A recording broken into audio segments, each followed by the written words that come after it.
They say if you hear footsteps behind you on an empty street at midnight, don't look back, because sometimes, the footsteps aren't following, they're leading you somewhere you can't escape. Tonight, we're diving into the terrifying urban legend of the Midnight Caller. Our story begins in a quiet suburban neighborhood, where the streetlights flicker and shadows stretch long under the pale moonlight. It's a chilly October night, the kind that promises a haunting. Sarah, a college student studying late for her exams, lives alone in a small apartment at the end of Maple Street. Her friends have warned her about the strange calls some residents have been receiving after midnight, calls with nothing but heavy breathing, static, and then a whisper, "I'm here." Sarah had always dismissed these stories as just that, stories, urban legends whispered among students and locals, meant to spook and thrill. But tonight felt different. The air seemed thicker, heavier, as if the night itself was holding its breath.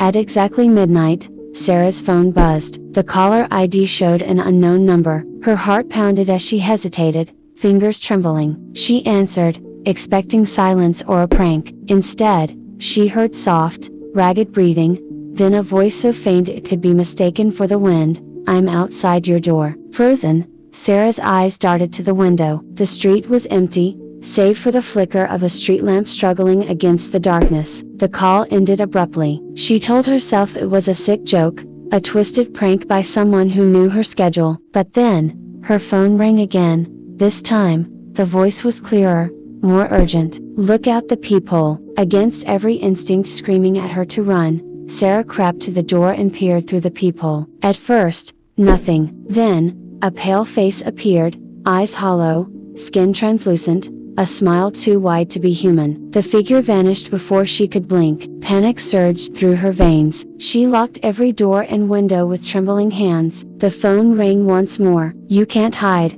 the voice hissed. "I know where you are." Suddenly, the power cut out, plunging her into darkness. Her breath quickened as she fumbled for her flashlight. When the beam hit the hallway mirror, she saw behind her, not her reflection, but the same pale face, inches away, grinning. Sarah spun around, but the hallway was empty. The phone lit up again, this time with a text, "Leave now, or never leave at all." Torn between fleeing into the night or barricading herself inside, Sarah remembered an old urban myth her grandmother had told her, a ritual to banish restless spirits. She grabbed a candle, a salt shaker, and a family heirloom locket. Whispering the incantation, she circled her apartment, sprinkling salt on every threshold. The phone rang one last time. This time, no voice, just a chilling silence. Slowly, the lights flickered back on. Sarah's heart rate slowed. She dared to look out the window. The street was empty,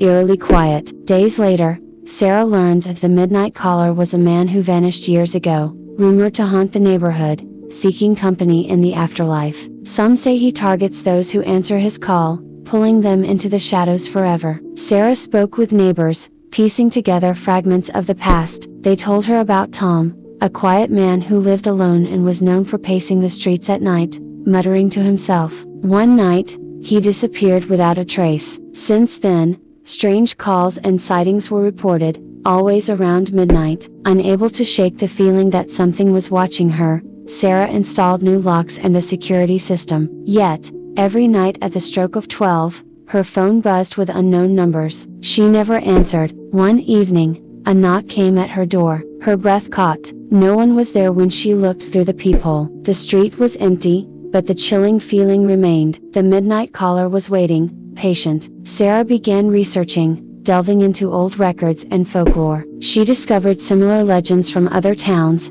spirits who sought to trap the living by luring them with calls in the dead of night. Realizing the caller's power came from fear and attention, Sarah resolved to break the cycle. She left her phone off after midnight, refused to look outside, and refused to acknowledge the caller's presence. Weeks passed, the call stopped, the footsteps ceased. The eerie silence was almost a relief. But late one night, as Sarah lay in bed, she heard it, a faint whisper from the darkness, "I'm here." Her heart froze. Yet, this time, she didn't answer. She didn't look back, because in this urban legend, the scariest part isn't the ghost, it's the choice to answer or ignore the call. So next time your phone rings after midnight, remember Sarah's story. Will you answer, Or will you let the silence keep you safe?